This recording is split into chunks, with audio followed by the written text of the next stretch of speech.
This is CliffCentral.com. Auto Central, powered by AutoTrader on CliffCentral.com. Yes, it's that time of the week again. Welcome to Auto Central here on Cliff Central. My name is Chad Lookoff, and I'm joined in studio today by George Mini. George Mini. How's it, Chad? How you doing, George? Good, and you? Yeah, very well actually. Hey, really can't complain. Hey?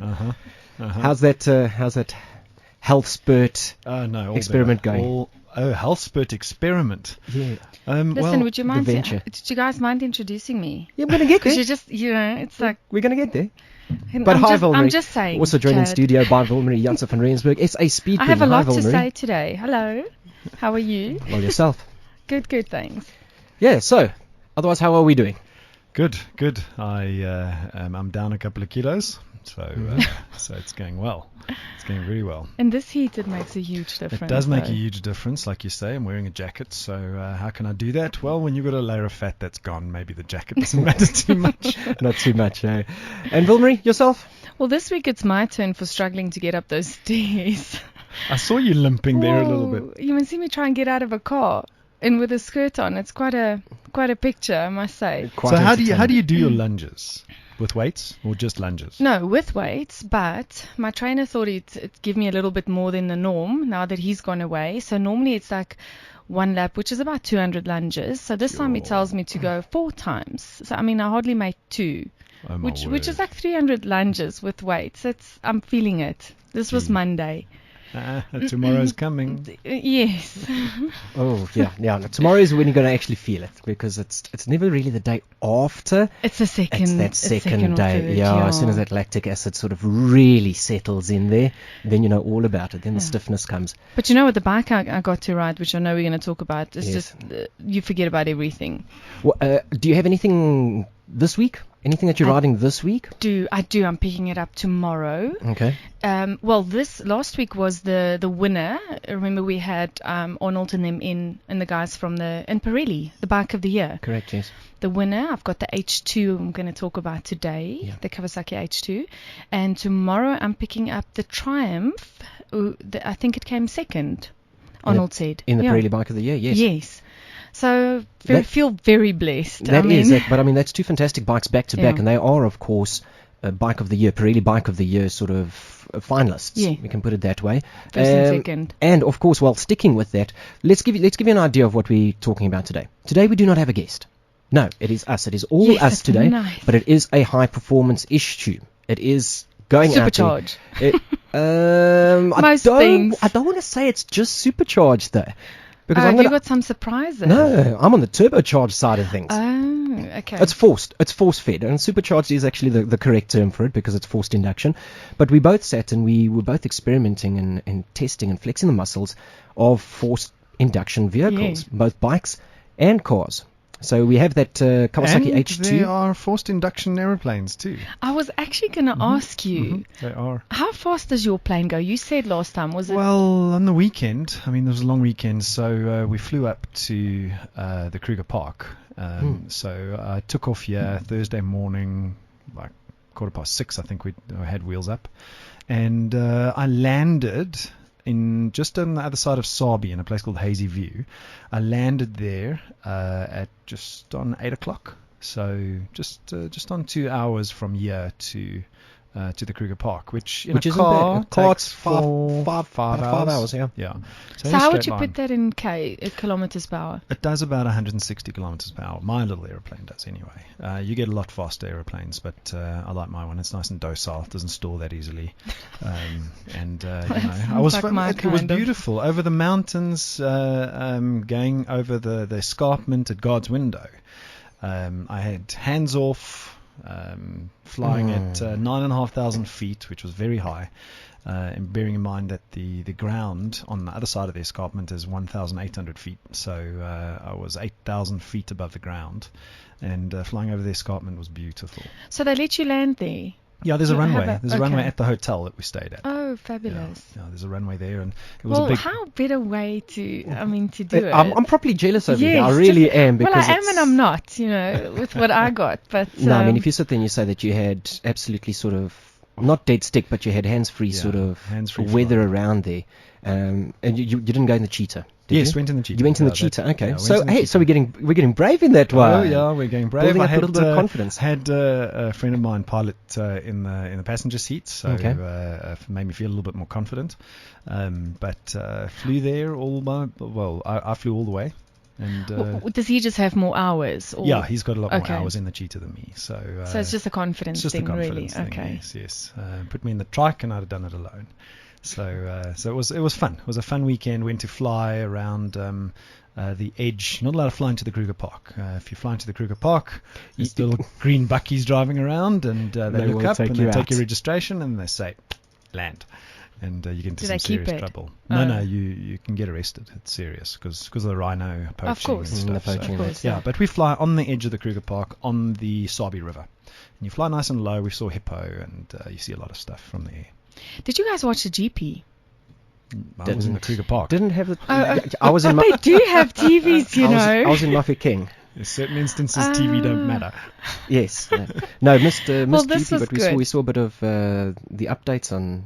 I've just seen a couple of the news reports and that about it, Yeah. and quite an entertaining. It seems that it was entertaining on both sides of the field, 2 wheels and 4. Yeah, I didn't actually watch the 4 wheels. I did the 2 wheels though. I'm very impressed. What's his name held his game.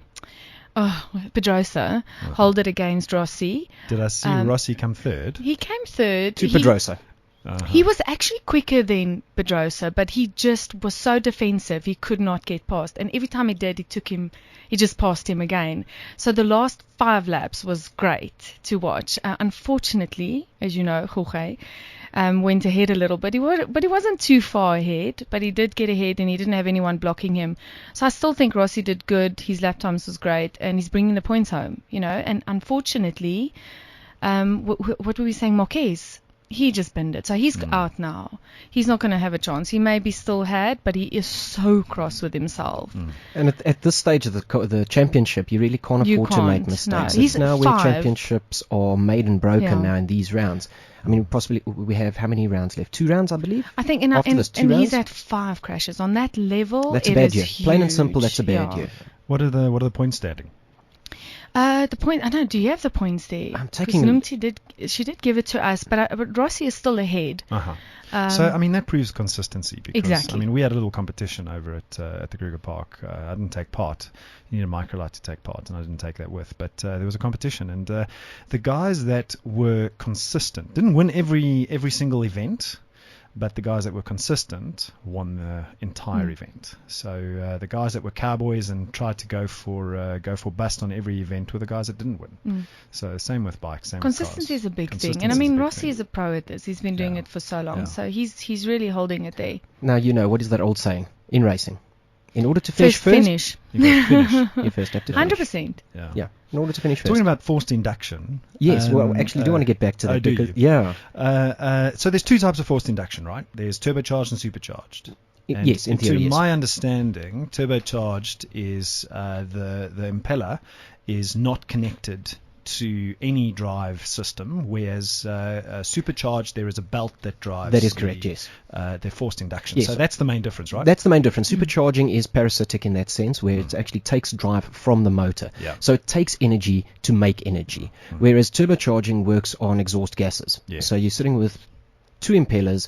The one gets the hot air that's coming out of the exhaust. That spins it. They're connected by a shaft. Yeah. And the cool side, the one that's not being spun by the exhaust gases, is used to suck in air, compress it, and blow that into the motor. Yeah. Now you get that similar sort of cold side of the turbo, or what they call the cold side, in supercharging. And I was actually mentioning it just now in terms of centrifugal superchargers.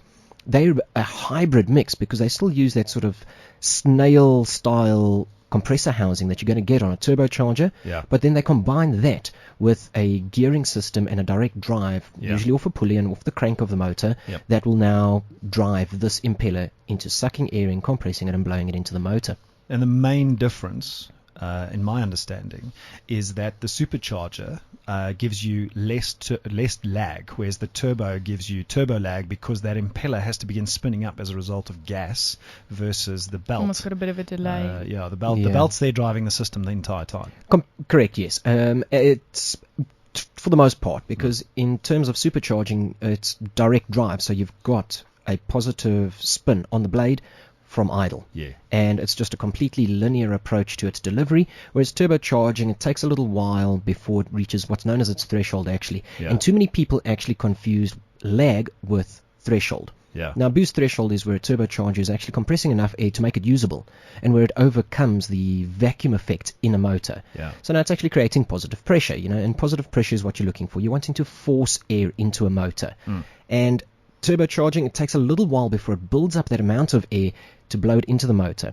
But they've done wonderful things over the past couple of years. So lag is something that is nearly... almost not there anymore. Yeah, almost completely gone and unnoticeable. Yeah. You'll still get the threshold where certain cars are only going to start making boost at 2,000 RPM, and this all depends on the size of the turbo. As soon as you go with a massive big turbo in an aftermarket application, you're going to get boosted 5,000 RPM and only 2,000 RPM to really work with, of your fun and play. But in terms of twin scroll turbos, and it's like places like BMW will call it twin power turbos. What's a twin scroll turbo? Twin scroll turbo actually splits the airflow in the center of where it goes into your exducer or your turbine housing, which is on the hot side of the turbo. If we're thinking of turbocharger components as hot and cold, it's on the exhaust side. It's on the exhaust side, yes, and it splits the airflow there, and it just promotes a faster spool of those. So what blades. does it just disrupt the airflow? It disrupts the airflow pretty much. It's an agitator. If you want to put it into slightly more understandable terms that you can understand, it's a flap of sorts. Yeah. That's in there. Variable geometry turbos is another way that they're overcoming it. But the big thing that has done away with a lot of the turbo lag is the fact that we're still running, or that we've managed to run high compression motors thanks to direct injection. I remember the years where you couldn't run a turbo on a high compression motor. It would destroy. It would destroy the fuel mixture. The air fuel mixture would actually start igniting under compression. But now, because they're actually spraying it in directly and they're not introducing an air and fuel mixture, they're introducing air and then adding fuel, it's got a cooling effect. So you don't have that sort of detonation or that pre-ignition. And that was what was killing pistons and oil rings and that type of stuff. I know it's getting very technical here, but give some examples. It's the advances. Your TSI motor is a direct injection motor. Now that's in your VWs, and they're probably one of those that are most revered in terms of their direct injection, and this now bodes for the Audi range as well. In the older motors, your more traditional sort of motors, the air and fuel would be mixed before it enters the combustion chamber. You'd look to get 14.7 parts of air to 1 part of fuel. That's your stoichiometric mixture, and you try and introduce that into the cylinder, compress it, ignite it, and then you'd have your power stroke. What's happening now is they're introducing the air in, they're starting to compress it, and as soon as it starts getting a little hot, then they're injecting the fuel in. Now this has got two benefits. One, it's got a cooling effect to it. It's got more than two, in fact. It's got a cooling effect, so that compressed air, and as soon as you compress an air or a bag full of air or something like that, it starts warming up. It's general physics. It's thermodynamics. And as soon as that starts happening, they spray a little bit of fuel in. That fuel's got a cooling effect. You've introduced a liquid. Now, that keeps those temperatures down, and it means that you can run a higher compression ratio. You can compress that air more without it getting to that hot point where it's actually a problem. Now, turbochargers also decrease fuel consumption. They can. Okay. They can, if driven properly. I was going to say now, it depends. It depends on the user. It really does, it depends on the foot. But they do generally, under normal driving conditions versus a non-turbocharged car, reduce fuel consumption. Yeah, but by how much, George? I don't know. That's what I was going to ask Chad. Well, in this day and age, considerably. You are battling to get good emissions and good fuel consumption without running a turbocharged system. And that is now the reason why likes of BMW in their M division, the performance motors, Ferrari even, the 488, it's a turbocharged V8. These companies that said, we refuse to accept turbocharging is the spawn of Satan, we don't want to go anywhere near it, start picking up diesel, start picking up turbocharging, and it is a way forward, because there are Next more... is a Ferrari with a battery in it. Well, let's take a look at your LaFerrari, which is hybrid. So there we go, and it is coming, and they are under pressure from EU commissions and all that sort of stuff. Emissions commission. But we're not going to get into emissions. Okay, we're not going to even talk about that. We're not going to. That's a dark dingy rabbit hole right now. So the other thing that turbos benefit the average driver with is in Gauteng's altitude. I mean, we're at what, 5,000 feet off sea level. Yeah. And those using the metric system, that's about 1.6 kilometers. 1.6 kilometers off sea level. meters, yeah. And everybody knows as you rise, so the air gets thinner and cars get more sluggish. Well, for the uninitiated, George, let's just explain that. For the uninitiated, that don't understand that. You do. As you go higher, you start losing air pressure. Down at the coast, you've got 1 bar, 100 kilopascals, I believe it is. An atmosphere of air pressure. And as soon as you start going higher, there's less and less air above you. So there's less air pressure pressing down on you. And when you're as high as what we are here at the reef in Joburg, 1.6 kilometers up in the air, you lose about almost 0.2 of that bar. 20%. It's 20%. 20%. And Roughly you can 18 to 20%. probably lose that amount of performance in the car. If you don't have a turbo. Absolutely correct. Absolutely correct. Well, not even only just turbos. I mean, I know with the bikes, when we race here and we race in Killarney, there is a huge difference. Day and night difference. It is huge. It is massive. Anybody that has actually taken their car down to the coast, driven down to KZN, down to Cape Town, anywhere coastal, has felt that difference of, as soon as you get over that escarpment, as soon as you're going down from Rhiannon's or something of the sorts, you sit there and you're like, whoa, things are starting to happen here. It sounds different. It performs better, the throttle. And it is. It's because you've got that 1 bar of air pressure, which the cars were designed to have. Yeah. And that's also, I mean, if you take a look at how car sales are affected, you get a lot of your GTI, your turbocharged vehicles. They sell better up here at the reef than what they do down at the coast. At the coast, naturally aspirated is still more than adequate enough. They don't sit and suffer with that loss. So do you get a power loss in a turbocharged car at the reef? You get a difference in performance. There is a slight difference in the power output, but it is more in terms of the turbo has to work harder. Does the turbo compensate naturally through the engine management system? They try to. Yeah. But you're still going to pick up that it's going to boost a little bit later. Yeah. Down at the coast, it's going to boost a little bit quicker. So if you're coming onto your boost threshold, as we were discussing earlier, boost threshold usually comes in at about 2,000 RPM. Expect to see it at about 2,200 RPM up here. Yeah. Most people aren't really going to notice that. It's 200 RPM. What's 200 RPM amongst friends? But it is noticeable for those that are actually 3 kilos. Depends if Ville-Marie or Chad are driving. Well, yeah. Well, you know what? We had to lose kilos to make up horsepower. So really, it all matters, every bit. I want to ask you guys, do you have an opinion on or what is your opinion on the latest CFD technology versus the wind tunnel? I don't know if it's quite a new thing that's come out. No, educate us there. The CFD is like, it's almost, they're talking like in Formula One about replacing in the near future the whole wind tunnel effect. I can't find anywhere specifically explaining exactly how it works, but it basically replaces, like the wind tunnel will help with aerodynamics and determine, airflow and all the relevant stuff, like, wind noises on our mirrors and those kind of things, which I wish they would do better on most of these vehicles. Because like some older models, it actually have less of a wind noise than some of the new ones. But NVH levels is what they call it generally in the industry, which is your noise, vibration, and your harshness. And a lot of that has to do with the aerodynamics in the wind. Yeah. Now this CFD technology, apparently, they're looking at that's going to replace the wind tunnel. But the guys are fighting now, and they're at a point in Formula One where they're arguing about it, whether to bring it in or not, because it's obviously... the wind tunnel it's an expensive process and not a lot of people have it. So if you have it, you have an advantage, in the Formula One. It's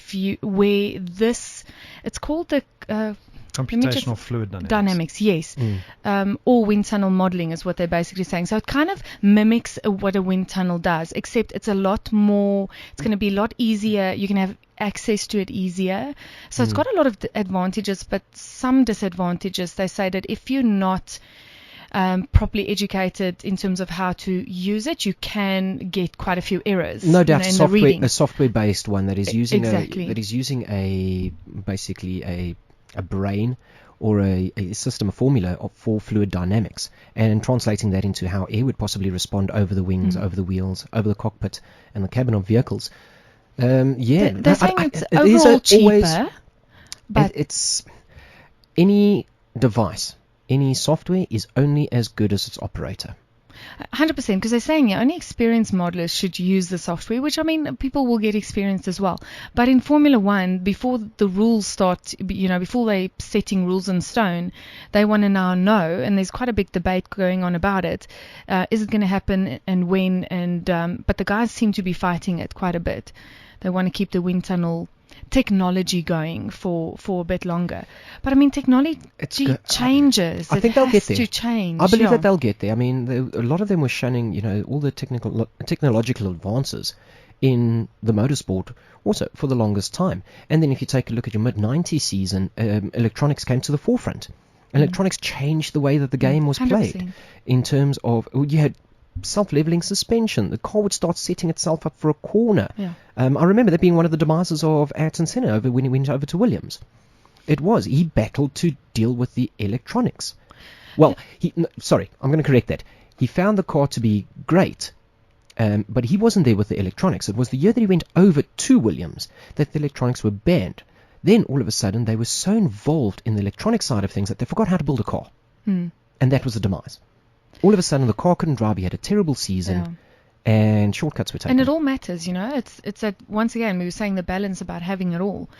You can't just have the aerodynamics going and then, lose out on the other stuff, which is one of the things. And the reason I'm bringing the CFD technology up, because there's some of that in this Kawasaki H2 as well. They've also used the same technology, which is phenomenal. And this bike was built in-house. Completely, especially the R. It's called Kawasaki H2R, which is the racing version. Everything there is in-house, nothing sent out, every single thing, because they spend so much time and money and energy on every aspect of it. Aerodynamics, electronics, pipe, you name it. But it's like anything else in the world. I mean, reading up on CFD technology now, I think the layman's definition of it is a wind tunnel is a physical thing. It's got a big fan in the front, and they pump air through this wind tunnel, and they put the physical object in the wind tunnel, and measure the flow over the surfaces of the bike or the car or whatever they want to measure, or the aeroplane, and then they adjust the aerodynamics of the car or the bike based on what they read out of that physical wind tunnel. The trouble is, wind tunnels are expensive. It's very expensive. Whereas CFD is totally computer operated. So they load a model of whatever the shape of the object is into the computer system. Build it up from wireframe or whatever it is. And there's no physicality about it. It's not physical. And then they get the computer to simulate the wind tunnel. 100%. And from that simulation, they then make decisions. So I can understand why they want to go that way. You're nervous, but the main reason is it's cheaper. But I mean, the guys are only allowed currently 25 hours per week in the wind tunnel. So but that's expensive, like you were saying, an expensive exercise. And even the mistakes that the CFD technology is making at the moment, they're saying is easy adjustable mistakes, by experts. It's or to, to keep in mind, when doing the calculation. So it's not major things. So I think it's a matter of a mindset, and probably just a matter of time. I believe the proof is going to be in the pudding. It's going to take a couple of independent manufacturers to sit there and actually put the CFD into practice, in possibly road-going vehicles, concept vehicles, something of the sort. And it's going to have to prove itself, let's say, at a slightly lesser stringent formula. Let's say it's in a GT situation, a Le Mans situation, something of the sorts, and see it work there for them to actually be sold in the principle and realize, wow, this car is actually half a second quicker than the rest of its than its opponents. What is it?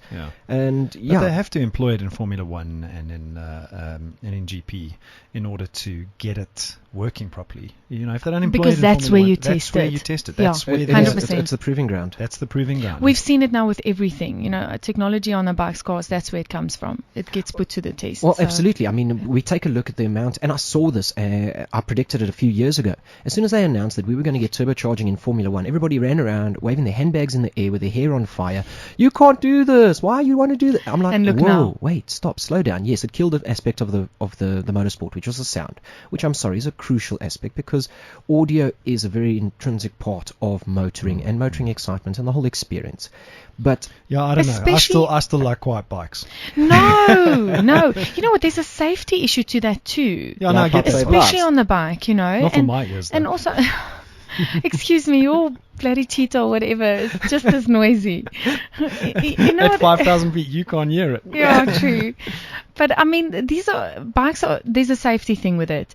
It takes away that whole like awesome feeling. I mean, look at the Formula One with that noise, the whole sound thing being gone. It does have an impact. But one of the things I also read up now is on, you know, you get let's say 1,000cc bike and then you get a car that puts out the same. For some reason, there isn't that responsibility from the manufacturers to have that same kind of a noise restriction on that car versus on the bike. Because this is something that Kawasaki had to really put a lot of time and money into also with this H2 to actually dampen a lot of the horsepower based on noise levels. Which is sad. I feel the rabbit hole goes deeper in that one, hey? I really do. It was one of the things that they had to compromise with some things. Look, for one, I'm not crazy about the pipe on the normal H2. It's probably the only thing on that bike that I could say if they could change it just by look. Performance-wise, it's there. But they're saying, if you read up on it, they are restricted. They restrict power and noise because it's expected of them. It's not as expected of the car manufacturers versus the bikes. I disagree. I do believe that the vehicles do have a certain mandate that they need to follow in terms of noise restrictions and decibel levels at certain RPMs. South Africa is not overly strict with it, but it is starting to come in. It's very strict. In racing, it's strict. In racing, it's very strict. Let me tell you, we're starting to get there. But 4 years ago, we couldn't even race certain tracks with certain pipes because they were already restricting us just on noise levels. one of them. And Kyalami. Was Kyalami? Kyalami was one. Okay. Yeah, and that was on I remember a 600 that I had, there was issues on with a pipe. You know, so it's sad, but yeah. On a road bike, from a safety point, I feel that it is good for people to hear you, you know, to be noisy. I don't know. I don't like waking up on a Sunday morning and my next door neighbour's Harley starts up. It's okay, but that's not a motorbike. I'm sorry, I probably shouldn't say that. No. So if you'd like to send us some hate mail. Okay, no, it is a motorbike. Let me correct that. But it's not a motorbike, and he's not a human. It's a motorcycle by definition. I think that's how it is. Yes. Different strokes, different folks. You know what? No pun intended. Those are wonderful people who ride Harleys. But my preference, my next superbike. is a plonker. I got one across the road from me. I really do. The same story, but I must say, it's probably a plonker too. I'm not going to go that far. I must say, I've been very fortunate while we're just shooting the breeze here. And we also want to hear from you guys as well. So please do get in on the conversation. Get a hold do you of... know any plunkers? I know plenty plunkers. No, but get a hold of cliffcentral.com on WeChat. And then, of course, engage with us on Twitter at AutoTrader SA. Our individual... Okay, I'm not going to give, after those comments, I'm not going to give our individual Twitter handles. We're going to get too much hate mail there. Well, I actually already got one. Funny enough, 10 minutes before coming in, I was said, I'm unfollowing you today when they saw my tweet on the H2. Well, that's talking about. That's just jealousy. There's always going to be haters and jealousy and that. And what yes, is that? Like, stop it, I like it. Yes. You know? Yes. It's that type of thing. It really is. You know, I don't want to. I hate to see the sun shine on anybody else's back. But just to get back, I've been very fortunate. I stay in complexes, and both complexes that I've stayed in, and this year I had to move as well.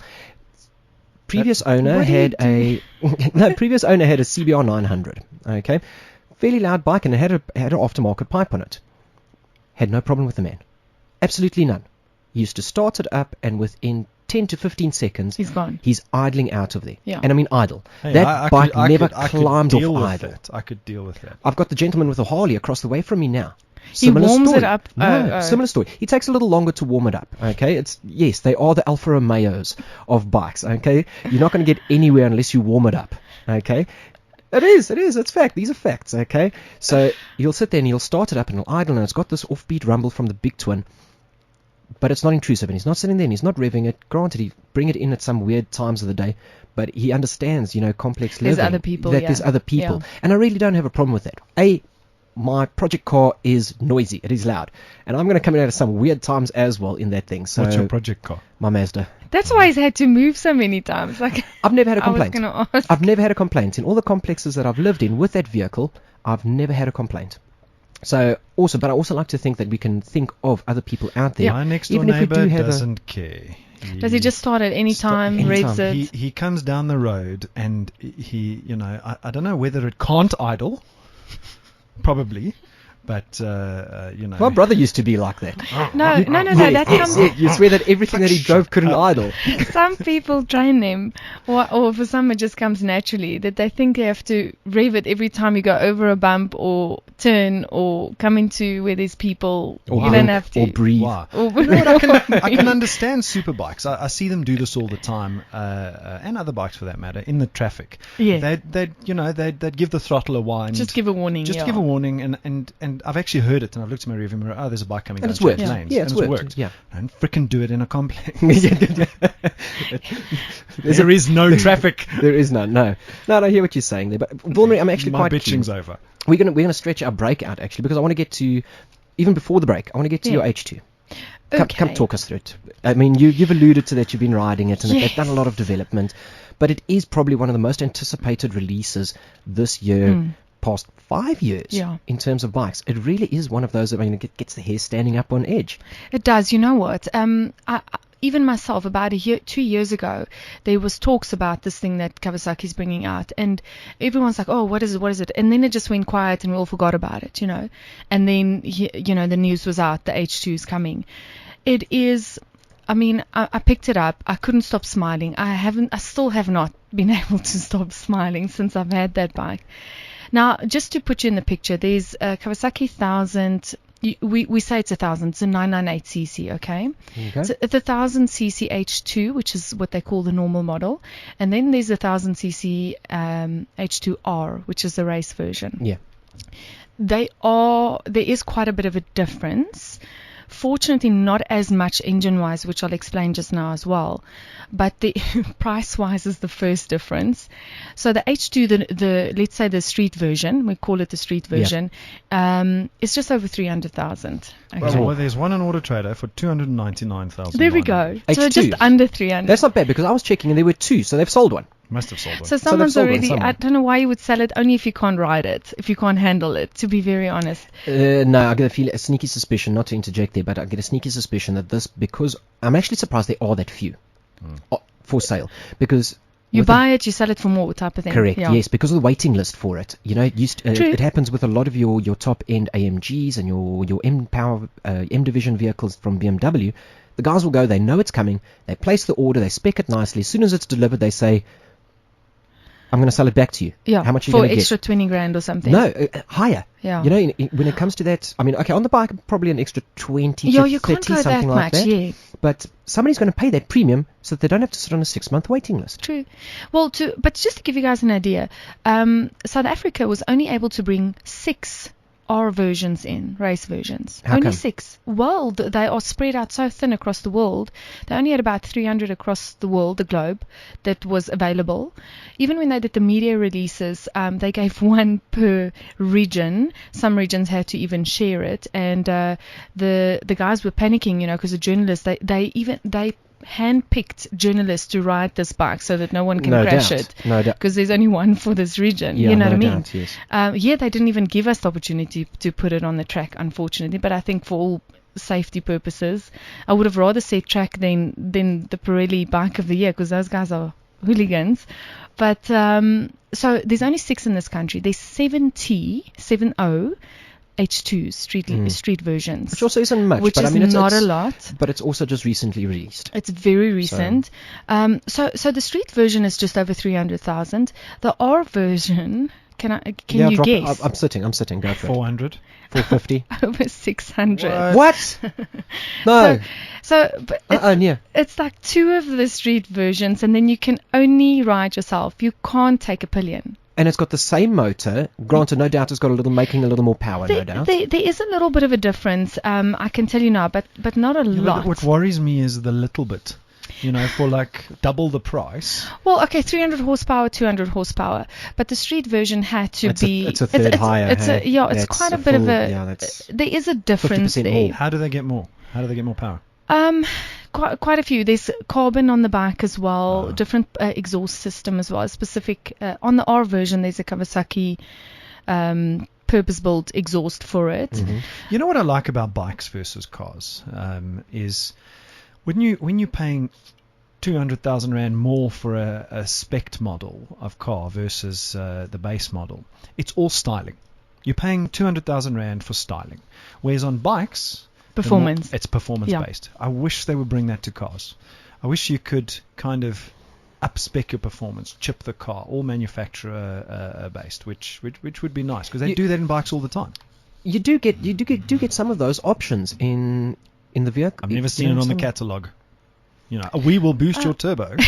No, not straight out. No, you actually go to a completely, I'm not going to say completely different model, but you'll go to a different derivative in the same model. Yes. Now, you know, you're sitting there and you're getting almost one derivative of a bike, and that's it. And you need to pretty much accept that. I mean, in the 90s they used to do it. I mean, like Yamaha had a whole host. Even Suzuki had a whole host. You could get a GSX R715. You can get it in an R version, a W version. You know, there were a few different versions. They all looked the same. They all looked pretty much the same, but for the most horsepower. part. Horsepower, suspension, innards, and that sort of stuff. Gearboxes were different. Quick there shifters, those kind of that things, sort of thing existed.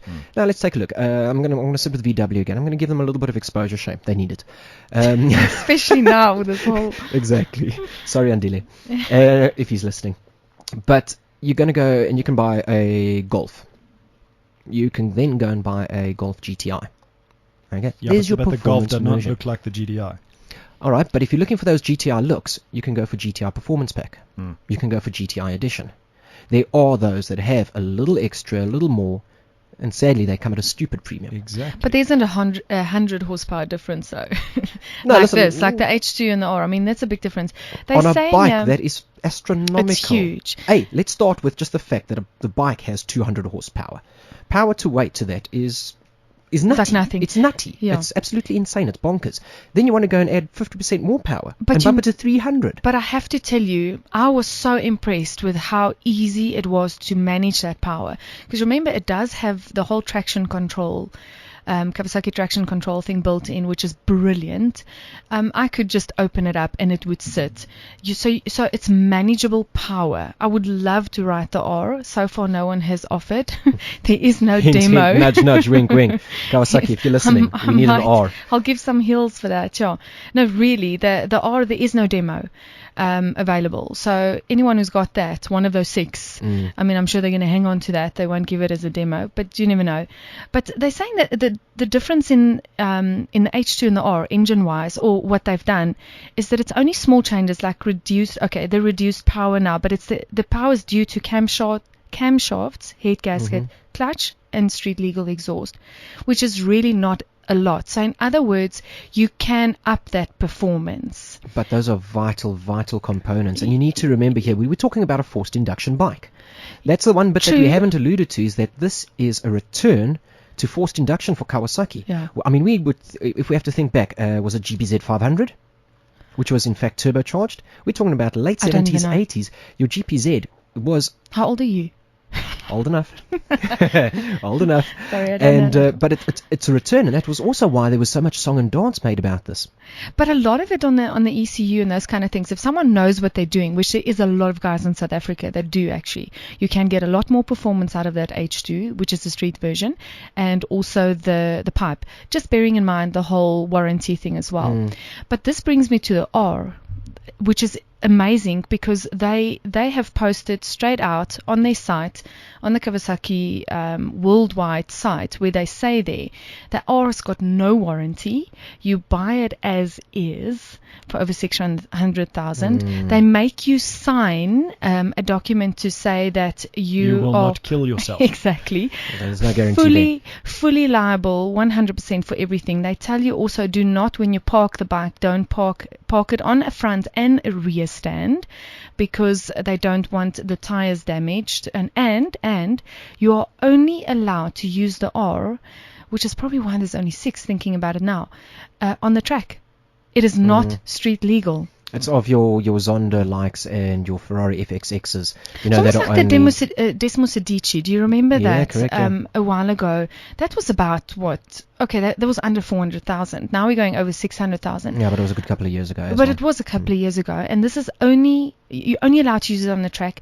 You can't buy parts for an R unless you have the engine VIN. They will only supply that for the R for that person who's registered to that bike. Interesting. So they're really very, very strict with it. So they call it closed course riding use only. Yeah, non-street legal. Yeah. All right, well, I'm just going to interrupt you there. We're going to go to the ad break quickly and take a little bit of a break. We're going to chat about this off air, but we're going to come back to it. I want to get your proper impressions there. Auto Central, powered by AutoTrader on cliffcentral.com. Choice. Sometimes you have it, and sometimes you don't. AutoTrader gives you the choice. Now you can shop, compare, and buy new cars. Watch our expert video reviews and research before you buy. AutoTrader New Car. The choice is yours. This is cliffcentral.com. AutoTrader, powered by AutoTrader on cliffcentral.com. Don't worry, that's my sticky fingers there. Welcome back. Yeah, Dire Straits with the Sultans of Swing. Love that song. Yeah, we're just discussing how I loved it. You did a nice trip, you said. Yeah, I know. Drove from Cape Town to Joburg. Listened to Dire Straits the whole way. Nice. So, yes, we were talking H2. An R, Kawasaki yes. H2 and H2. You know what? I have H2R. two key points still to say on it because I know we got to go over to an incredible car. On the H2, you'll see that there's this beautiful black and chrome paint. It's not just for looks, by the way, because I mean I can actually do my makeup in it. It's brilliant. It's so clear, but it is for aerodynamics as well. They specifically, it's phenomenal. That's why I say it's part of that technology that they used as well. So it's not just for looks. It actually is also performance-based for resistance, everything, for wind resistance. And then what's very interesting about it is the chassis that they've used. You'll see the green frame and that everything, it stands out. Now, this is it's not normally this kind of, it's called a trellis chassis. It's not normally on a Japanese bike. You can't normally find it on it. So this is specifically to give the right amount of flex, yet stability, all to be able to use that power and have it in a straight line, but also in cornering, have that stability. So they really have gone absolutely all out with this. So, for me personally, we were saying earlier on price, I would pay it. If I had it, I'd pay it to have that bike because this is just really absolutely one of a kind. One of those sort of bikes that, we get these test vehicles that when you hand the keys back and it goes back to the dealership or whoever you manufacture and that you sit there and you're like, I'm actually going to miss that. I can sell something for it. I'm going to miss that. I want that in my life. Yeah. I'm going to miss that vehicle. I've had a couple of those as well. And, thanks for that, Vilmarie. One of those vehicles that I had was the Audi S7 and it's well out of my price range. It is. It's an expensive car to start with. What do they cost now? Let's get that out of the way first, Yeah. okay? Because it's one of my bugbears about the car, and I'm not going to wax lyrical about that per se. That's for another show. It starts 1.176 million.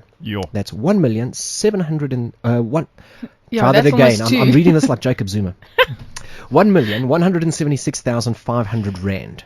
What? Yeah. But spec it a little bit and you go to 1.26 million rand. To give you an idea, but metallic is it paint, all that? Metallic paint, 3,900 rand. Gloss black, which is something you have to have on it, okay, because that was probably one of the highlights, is a 9,500 rand option. They remove pretty much all the chrome trim from the outside and make it gloss black, so it looks like the edge of a computer screen or something of the sorts. So you can choose this beforehand? Yeah, no, this is now you're on your spec list. 20-inch blade wheels, 7,200 rand, which isn't bad because go to an aftermarket place and price a set of 20-inch wheels, you ain't going to pick them up for 7.2. And that's tires on those wheels? But they've made it up somewhere else. Pricey, yeah. Well, I'm also not sure because I think that that has to be a set. It won't be per wheel. But in any case, Valcoda, how much? 7,200 rand. It could be per wheel. No, if that's a rim and the tire included, that's absolutely spot on. 7,200 rand. I mean, for a 20-inch tire, you're looking at 4,000 rand a tire. Yeah. So it's very possible that it's 7,200 rand a wheel. If not it could be per. I didn't sit here and analyze it down to death. Valcoda leather seats, lovely seats. What happened to Recaro? What's that? The leather seats. This is just a name for the seats. Oh. It's not necessarily a brand name. Okay. I stand under correction, but they may actually very well still be made by Recaro. Okay. But just a named, new different, named the yeah. Valcona option. You know, you Okay. get like in the VWs, you get the Vienna. So leather what's so seats as special well. about these seats? The one you have those seats. Yeah, it had those in. Okay. So they were cross-stitched. They had the embossed logo. And Have a supporter, Chad. I love that styling of seat. I mean, the foam is probably even Does it different. warm your bum? That was for me now the biggest upset. Doesn't They it? weren't heated. No, You're paying for that kind of 15,000 money. rand for the seats, and they're not heated, they're not air conditioned, and they didn't even have bolster support, Oh my Wow. goodness. which was quite Electronic seats? electric adjustment. Yes, okay, so not like the Jetta that we lamented the other time. They did have electric adjustment, but no bolster support. You know, so I'm a slightly wiry, Yeah, thinner you- guy. you do so want I it to like, hold you I in, like yeah. it to hold me in, and this is a performance vehicle. It's not just It an should. A7. This is an S7 Sportback. Yeah. Okay, it's not the RS7 either, which does have that, but I found it just a bit of an omission. But that's The that warming aside. of the seat, that's, I mean, Yeah, seat heaters. You know. yeah, that's a lovely that'd in be the nice. winter. Yeah. No, nothing of the sorts. It's an option.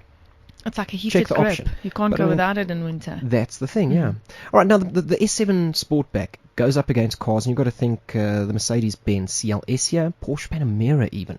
It's keeping company with that, hey? The BMW 5 Series GT, it's going up against all of those. It's powered by a 4-litre V8 twin turbo, and very nice because now the turbochargers rest in the bank of the V. So they're not hanging off the sides of it, it's actually resting in the V, and this is now where that Formula One technology is starting to make its way into vehicles. Soon we're going to have turbochargers that are split, the same way that Mercedes-Benz was doing it in their Formula One cars, where your compressor housing is on one side and your turbine housing is on the other side of the motor. And it just actually makes it, as much as you've split it, it makes it a compact affair, the whole motor. Makes 331 kilowatts. Not bad. It delivers it well, though, because it's doing it through Quattro system with a 7-speed S-tronic gearbox. It's a glorified DSG gearbox, so I'm not a massive fan of it, but Why do you say worked. glorified, though? the sport modes with the power handling and that, it's Audi's version of a Okay. DSG gearbox. Okay, DSG is now with... But they're generally good on the Audi. Well, it has its shortcomings. I'm biased, though. Yeah, This is a 4-litre twin turbo V8. yeah, 4-litre twin turbo V8, 331 kilowatts, 550 newton meters. It's going to do the 0 to 100 sprint in 4.6 seconds. Limited to 250 Maybe kilometers you an can hour. tell me this, okay? Because my car did this the other day. Like, I know what a backfire is on a bike. Yeah. How the heck on a car? Although I have heard it on the Merc, and now the S4 Yes. and the S7. S7 has beautiful on the overrun. As soon as you come off the throttle, you start It hearing gives you the that- burble and the crackle in it. Yes. You climb back on the power. There's some unburned fuel that's making its way into that hot exhaust. That ignites. So that's where that sound comes Believe it or from. not, that's I love actually it, though. engineered into your Golf GTIs and the likes with the DSG gearboxes. That little burp that you hear on every shift, it's dropping a drop of fuel into the hot exhaust just so it can deliberately make that sound. that you pay how Look much at his for? face. You don't like this DSG, do you? No, I'm not a fan. But It is. I'm sorry. whoever thought of I'm this, gonna, though, Chad? I'm going to lose it here. Dumb, stupid gearbox. That is what I have gone with the acronym. DSG. Dumb, stupid gearbox. Because you're going to sit there, and I know why it's You're done. just jealous because you don't have one. But it's I don't want it's a one. beautiful sedan. I mean, It is. It's Oh. fantastic. Absolutely phenomenal sedan. I mean, for a passenger car of this size to do 0 to 100 in 4.6 seconds. It's not a small vehicle. But it no. also looks like serious aerodynamics there. Well, the S7's always looked like that with that, that lazy back end. No, that's the Sportback, because that whole glass piece actually lifts up. So it Oh. lifts up almost like a Sportback. It's Like a it wing. is a Sportback, but your old liftbacks, liftback Corollas. Think of those. Yes. That panel of glass would lift. So it's like a hatchback, but it's like a sedan as well. It's got that coupe styling. Yeah. 4 full doors, 4 full seats, 4-zone climate control inside. And the interior is absolutely beautiful. We know how I love interiors, and that's why I'm just going to touch on it because we are running out of time here now. But lovely interior, 1 or 2 tiny, small little shortcomings, but probably one of the nicest interiors I've been in a long time. Very nice interior, indeed. I love those colours. Did you have the red seats? No, we didn't have that option. That's a 30,000 rand option. Wow. Whoa. Yeah. And I see there's almost like, is it suede or carpeting on the door? That is now I actually hope done not away carpet. with. No, it would be like a Alcantara sort of trim, which is like Noise-proof. which is I like suppose a suede- carpeting's the wrong word. Yeah, it's not quite carpeting, it's not Belgatex It there was up on the taking wall. me back to no. What, grease? No, but the Valcona leather option is a full leather trim as well. So now you lose those Okay. pieces there. You pick up aluminium inserts in the dashboard. Very nice. I like the fact that with the big touch screen, button to hide it away. And that made the world of difference. Because all of a sudden... most of the Audis have got that. I mean, I drove... that A3. I drove the A3, the A3 S3. sedan, yes, yeah. Was the S4. Had the same thing. Too many manufacturers don't have it. And as soon as you push that button, you what hide button is that this? I can't hide mine. your screen up top with your infotainment Show system me where that button, and it hides it away and it folds it away into the dash, and that all of a sudden makes you feel like you're driving a car again, and that is fantastic. I just like the sound. Instead of but sitting I in your really lounge don't with the know where steering that wheel in your button- lap. George, please show me. We'll go show you after We'll go this. show you. All right, but that's pretty much the S7. And if you guys want to take a look at what my thoughts are on it, Yeah. it's not a full-blown review. We went with a little bit of entertainment there. I've picked up a little bit of flack on social media, rubbish video, whatever. Hey, so what? Haters be Why? hating. It's more entertainment. It's less less on the informative. car. Yeah, and it's less informative. South African clientele, you can't always please them. But hey, and we went with the entertaining side of things, and we hope you guys enjoyed, and we managed to capture the sound of it as well. So go and take a look at that. That's AutoTrader's YouTube channel, AutoTrader SA. Please don't forget the SA, otherwise you're going to end up in the UK or US or something of the sorts. Go and take a look at it on the website as well, www.autotrader.co.za, and of course the usual social media outlets, which is AutoTrader South Africa on Facebook, Twitter, Instagram, Pinterest, the whole works there. And isn't the H2 also on there? I'm sure it is. The H2 will, yes, it should be on there. I was Well, besides checking. that, I it haven't is seen available if you want to buy it. Absolutely. Yeah. There is one on the site. There is one for sale, yeah. There is So a you can go beautiful and knock pic on their on door. there. Yeah. That I think Numti said that they put up as well. Yeah. Well, while you're out on the social media side of things, you're also going to pick up on our initiative, which you're doing, which is #DriveChange. George, how's that going? Absolutely brilliant. So we think it's going to be as big, if not bigger, than 99-cent new car. I think it's already. Well, yeah, I think it might be already. I mean, I see cars in the basement at work that are half coloured in, and they're looking beautiful, absolutely beautiful. So we're getting a lot of interaction on social media, and the cars are in the shopping centre still. So go down and colour them in, and we're getting a lot of interaction with the public, and public are loving it. And all People for a good cause. All for a good cause. We're trying to bring these bicycles in. If you want to read more about it, go to autotrader.co.za/drive-change, or go onto Twitter, AutoTrader SA. But the one thing is, people are loving it, and we're loving it just as much. So it's also on Expresso TV. Yes, it is. Yeah, it is, and it aired yesterday morning. Our first segment, and we showed how we wrapped the cars and how we did all of the work we did to the templates. So go ahead and go to Expresso TV's YouTube channel. You can watch it there, or stay tuned for next week's segment. Yeah, and we'll be sharing it on the AutoTrader channels as well, social media on the site and everything of the sort. Absolutely. But sadly, that's all the time have to go. we've got for here. So we want to thank you very much for listening. If you downloaded the podcast, thank you very much for your data. All your data does belong to me. And Goodbye. get in touch with us on the social media channels there. From myself, Chad Lukoff, from At SA SpeedQueen. at SpeedQueen, Vilmarie, George. At George Mini. There we go, folks. Have fun. Take it Bye. easy. Keep the rubber side, tar side, tin side, sky side. Auto Central, powered by AutoTrader on CliffCentral.com.